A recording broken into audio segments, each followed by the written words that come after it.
la mejor bebida isotónica que hay para un deportista es el agua de mar.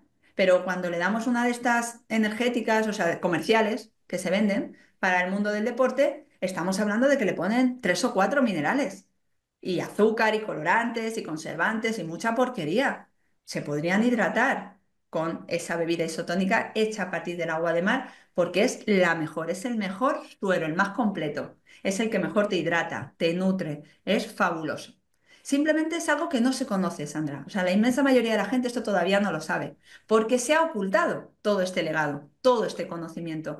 De ahí que yo me especializara en la vida y la obra de René Quinton. A mí me fascinó ver cómo se salvaban esas vidas de una manera tan sencilla y tan económica. O sea, era efectivo. Las almas despiertas. Puedes encontrar todos los episodios en lasalmasdespiertas.com.